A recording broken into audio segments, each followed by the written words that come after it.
بتصحى الصبح بصداع خفيف او زور ناشف او عين حمراء وفاكر انه تعب عادي او قله نوم وتكمل يومك، ممكن يكون السبب الحقيقي نايم جنبك طول الليل. في 4 حاجات في علاقتك اليوميه بالتكييف والمروحه محتاجه تتصلح، هنمشي عليهم واحده واحده. الفلتر شغلته انه يمسك التراب ومسببات للحساسيه قبل ما توصل، بس لو ما تنضفش بيعمل عكس وظيفته تماما. لو الفلتر بقى شكله اسود ده معناه انه بيبقى فيه مستعمرات عفن. ومراكز السيطره على الامراض الامريكيه ربطت بين الفلاتر وقنوات التوزيع الملوثه وامراض في الرئه زي التهاب رئوي تحسسي. والهواء الاقل انسيابيا بيأثر على قدرة التكييف انه يجفف الرطوبة بشكل صح، وده بيخلق جو رطب مناسب لنمو العفن جوه الوحدة نفسها. والحل انك تفحص الفلتر كل اسبوعين وتغسله بميه وصابون خفيف كل اسبوعين، مش كل سيزن، لانه بيبقى مش نظيف ومش لازم تعمله لما يبقى اسود ومتبهدل من السنة اللي فاتت.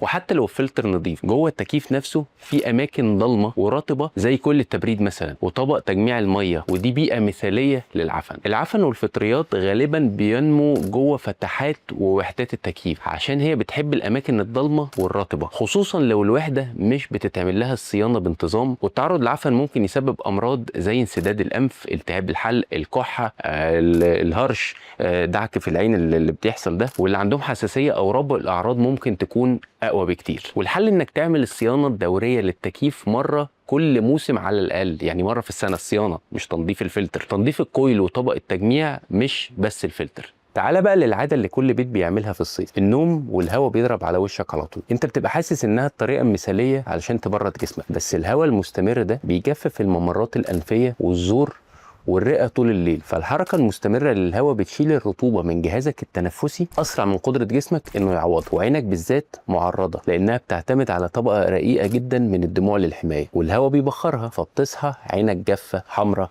وحاسس انك عايز تهرش. وفي تفصيله تانية، التراب بيتراكم على ريش المروحه بسرعه، وكل مره تشغلها جزء من التراب ده بيطير في الهواء لو مش بتنظفها بالاسابيع ممكن تكون بتنفخ حساسيه مركزه على وشك طول الليل. الحل توجه التكييف او المروحه بعيد عن وشك مش عليه مباشره، خليهم للحيطه او للسقف بدل ما تبقى على جسمك على طول. وتنظف الريش المروحه بقطعه قماش مبلوله كل اسبوع، لازم كده كل اسبوع. واخر حاجه وهي معروفه واتكلمت عنها كتير بس محدش بياخدها بجديه، الفرق كبير بين الحراره بره وجوه البيت. لما تدخل من حر 40 درجه لاوضه 18 درجه مشغل فيها التكييف، جسمك بيتعرض لصدمه حراريه، وده بيتعب الدوره الدمويه ويزود احتمال الصداع والتوتر العضلي وبيعمل لك برد، خصوصا لو بيتكرر كذا مره في اليوم. والحل خلي الفرق بين حراره التكييف وحراره بره معقول، ما تتجاوزش 7 ل 8 درجات. يعني في يوم لو درجه الحراره 40 خلي التكييف 24، مش لازم تخليه 18 وتجيب اخر. لو لاحظت مفيش حاجه من الاربعه دول تخليك تشيل التكييف او المروحه كلهم بس عن الصيانه